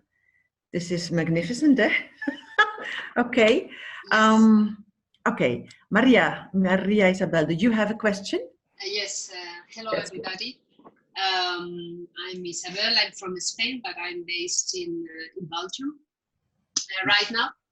Sorry if I missed some of the meeting today because I'm with my child here and sometimes he's not so patient, so I was just going in and coming back to the presentation. So I have just one remark or a general question that worries me. You know, in Spain, it's a big country with a lot of traditions and elderly people who are still active doing their work, etc. So for those people, I mean, they have a great knowledge, all the know-how about traditional handcraft. And I'm wondering if there is any initiative that focus on these people that for them, I mean, technology probably now with the COVID, they're getting more familiar to WhatsApp or this kind of stuff, but I cannot imagine how you can make compatible all these initiatives with really the genuine experts on some of the handcraft and you know all this know-how that they have learned from scratch, and how can you how they can share the knowledge to the new generations, because here what we see, there are startups up, new people that they are more, I mean, young people that are much more familiar with the new technologies. But just even the challenge of having good photographers, how can you, you know, fill the gap for these people?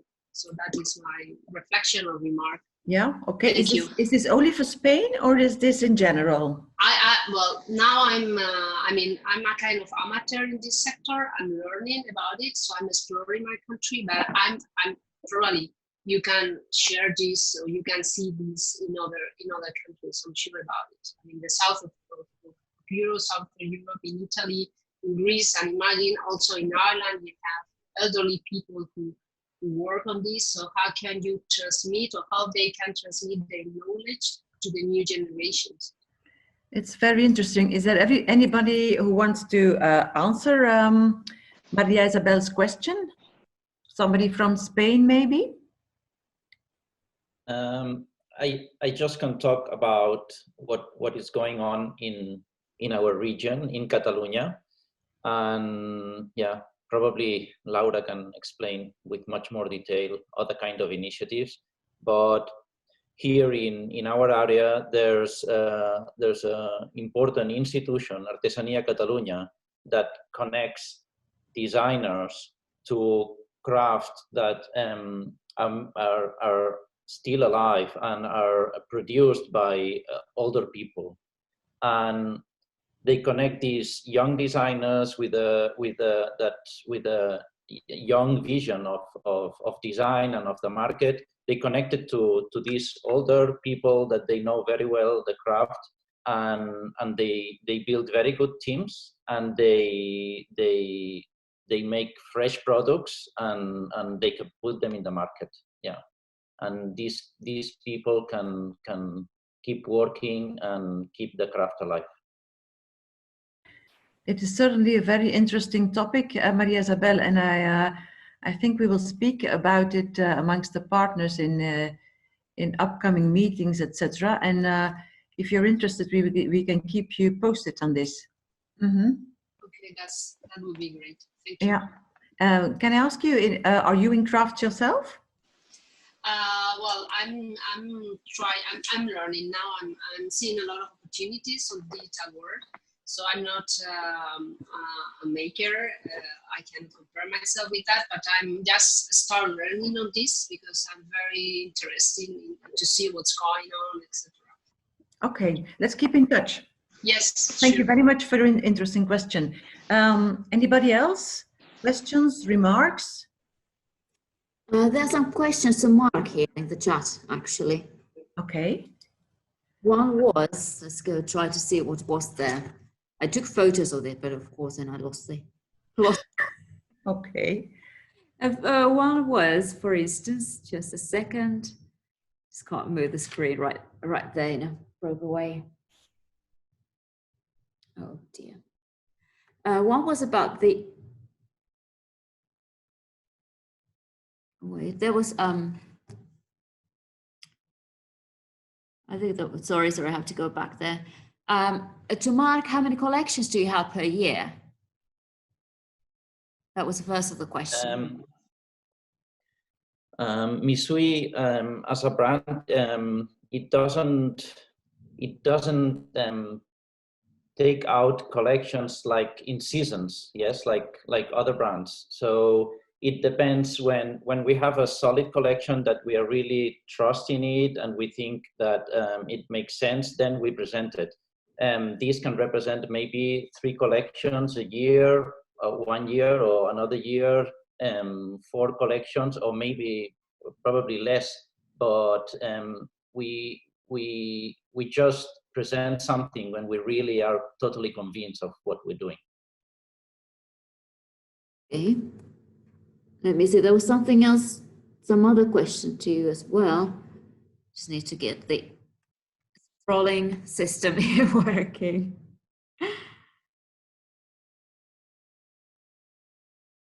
And there was someone who asked about any international outlets to sell and buy the work, digital, physical. I do not know. Elke sent this question, but I don't know who it was directed to. Mark, I will come back to you when I see a bit more questions. Hello, can you hear me? Yes. Yeah, I sent the question in. So I thought all these projects are very interesting and the whole CRAFTS code project is interesting. But I was wondering if there's any connection between the projects that you forwarded here and if there's interaction between the crafts people and also the clients as well, so the end consumer of the products.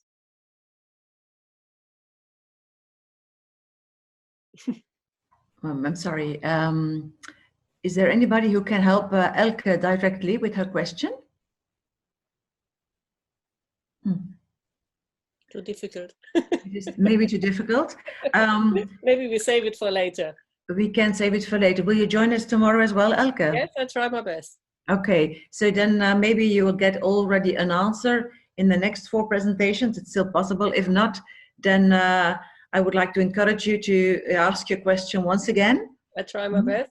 Thank you also for all the comments that you sent, because I was reading them. I must say, honestly, I was reading what you've written before. So it's all very interesting. Thank you. Thank you. Thank you. See you tomorrow. Okay. Anybody else? There was Dimitar who actually continued that. I spotted a question now in chat. Another question to Mark, like how do you choose your, and on what base do you choose the designers? There's a question to Mark. Okay, so the designers, are chosen. So the brand has different needs, and these needs they change. through the develop of the brand. Then when we have a specific need, we look for a designer that these designers have built independent vision of jewelry. So through the years, they have built a very personal language that you can recognize, that if you see this word, you can recognize this language is from this designer. And we're looking for these like voices that are very singular inside of the jewelry world. Yeah. So that's the main point that we focus on when we have to choose a designer. Of course, his formal language and his concepts have to fit with the other with the other collections and with the other designers, so it can complement. Yeah. There's another question for you, Mark, from Isaac, who would like to know, how do you keep in contact with your designers? By email. Okay. Of course, yeah. So one of the challenges of working like this, yeah. So it's when we have to develop collections and we have to develop prototypes. So a jewel to become interesting. So it's interesting because you put the attention in small details. Yes. So this is the process of producing the first prototypes is very important, and it's quite challenging when some of the designers, they live in other countries. So this dialogue we have to try to do it very close, and sometimes we have to send prototypes from one country to another or meet physically, because sometimes it's really important to decide the sizes and proportions of everything. So this is quite challenging to work with designers abroad. Yes. Sounds like a big adventure, huh? Yeah. Well, I was trying to answer Maria Isabel's questions before, but I think they have already been answered. In the last years, during the last 20 years, at least in Spain, there have been many initiatives to put designers in touch with craftspeople. And some of these initiatives have been very successful. And even from the ones that have not been successful, everybody have learned a lot, so that it has been a very good opportunity for learning lessons. But the fact is that there are many the older craftspeople in the rural areas. Of course, they have a knowledge that is no longer, is very difficult to prevent for that knowledge not to be lost. And if you are a researcher or you are very much interested, you can travel to these places, talk with a master craftsman, and learn from him or her. I'm thinking about crafts as basketry, for example. But in the main, I would say that in Spain we have a lot of projects that have joining design and crafts, and many of them have been very successful, I think. And I have already told Maria Isabel privately that I represent the Oficio y Arte, which is the national Spanish organization for crafts, and we have a magazine and a website, and she can find a lot of information. And I can share these links here for everybody. I think that would be very interesting. Thank you, Lala. Thank you very much. Thank you. I see that Ines Rier still has a question. Ines, have you been able to solve the problem about the echo? Hello, you can hear me? Yes? Yes? Yes. Sorry? Yes. I done, okay. Inez, we can Sorry. hear you. Yes? Only hear me. Thank you. Hello? Sorry, sorry, I was okay. Close my laptop. Yes. Hello, I'm Inés Rodriguez. I'm I'm textile designer. I made some pieces of Artesanía no Prato. I'm very proud to hear to Laura to show us our work. We are a lot of craft women and men in Galicia. It's a big place. I invite you to visit us and show all our works in our partners, cook partners, and I tell about this project to perhaps I can to answer to Elke.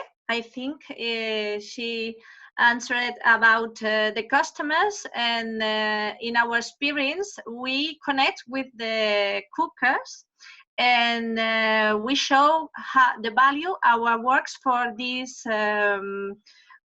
business, the quality and different show the food. And through the Artesanía, Fundación Artesanía, we reconnect all of the craft works are alone. We talk everyone with the cookers, and Artesanía we reconnect and put all the experience in a big project that you can show before. And in this case, the own experience, we connect with other craftsmen, and I can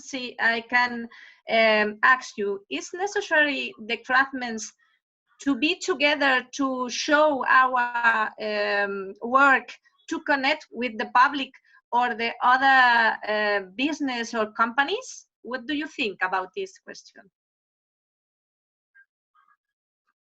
Okay, so anyone from the audience or from the partners who can help Ines with her question?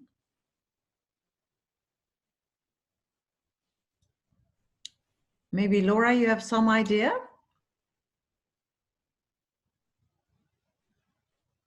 Hi, sorry. Oh, there she it's is. Getting so busy to answer. I know, we're answering. No, because there are questions online, there are questions on the chat, then there are private questions on the chat, so I'm getting like lost. Sorry for that. But what I also would like to suggest to all the people who maybe have more questions, because we are already running out of time, that you can send them through email. Tanya, maybe there is a way that you can communicate the emails of our partners to the public. Or is this I think we should collect them all through the email from the project, and maybe we can put together all the resources that we are collecting here in the chat. There are some links to some websites, to some projects, and all the things we said and we discussed today. I think we should gather all these together in our website from the Crafts Code project, because I think we only started today, and but this is the idea. There are lots of questions. There are lots of questions, lots of things that we can share. This was only the beginning, and I think we should put all this together. And if there are people with more questions, they should just write to us. And tomorrow we are going to have another day. We can still keep the discussion. But maybe for tomorrow we can also prepare something like a list of contact people for those who are listening. Maybe your stakeholders want to speak to somebody from Bulgaria, and then they can go through our contact and arrive at a Bulgarian stakeholder. Okay, I leave it to Ines now. I'm sorry.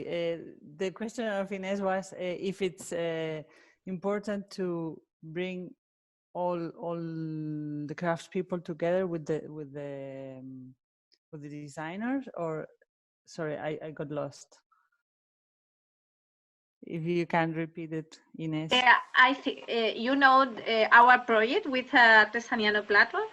Congrats for your presentation, Laura. Laura, I'm be so proud to hear you, and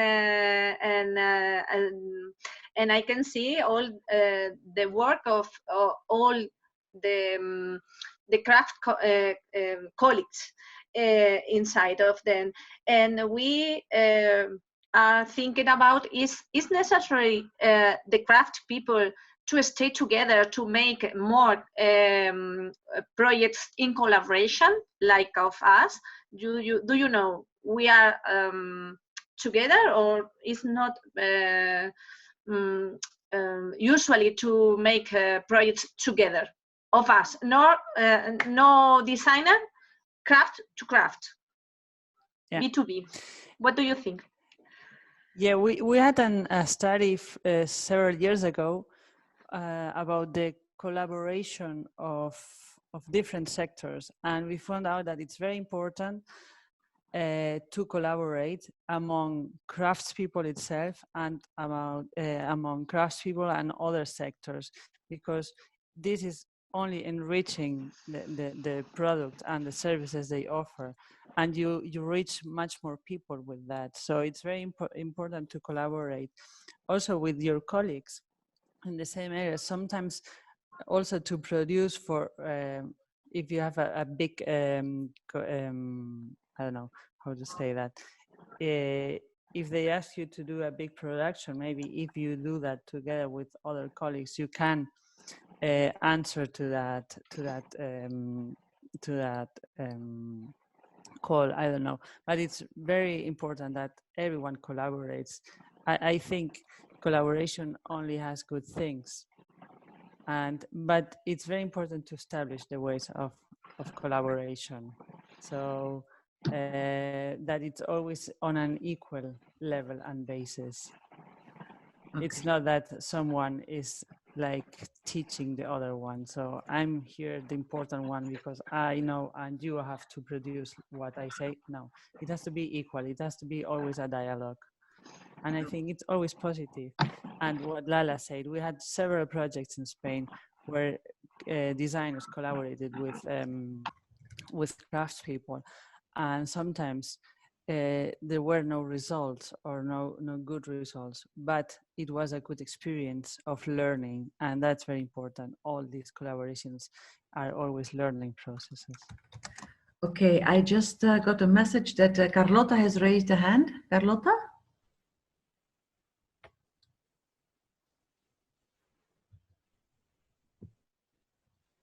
Tanya, I read your message. No. Do you hear me? Yes. Hi. Yeah. Okay, thank you very much. Thank you very much for all participants and all the questions and presentation. I would like just to underline that after this meeting, this is the our first interregional training seminar, and is our first stage online. So sorry if something was not perfect, but we will improve our technologies if possible. And after that, a strict action of follow-up will follow the meeting. So you will find all materials, all presentations on the website, and we will able also to follow us through social network. But above all, we have all email from registered participants, so we will contact directly, and we will send materials and news. But important is also that we will study a strategy to improve the matchmaking session, because you know our original project was to improve the matchmaking between different contests, so crafts, design, academic studies, universities, and institutional subjects. So we have now to study how to adjust our project to this new situation, but we can do it and we will do it. And so don't worry for questions or materials. So you will find everything, and we will provide you with contacts and new possibilities to also to participate to networking activities and sharing platform. Thank you. Okay. I think we have arrived at the end of our meeting. There are no more reactions. So tomorrow we continue with the second part. As Carlotta said, it's only the beginning. Thank you all for being here. Thank you all for your input, which is mighty interesting and which, as Carlotta said, will be inserted in the work that we will do. And hope to see you tomorrow for more of this good work. Thank you all. Thank you. Bye. Thank you.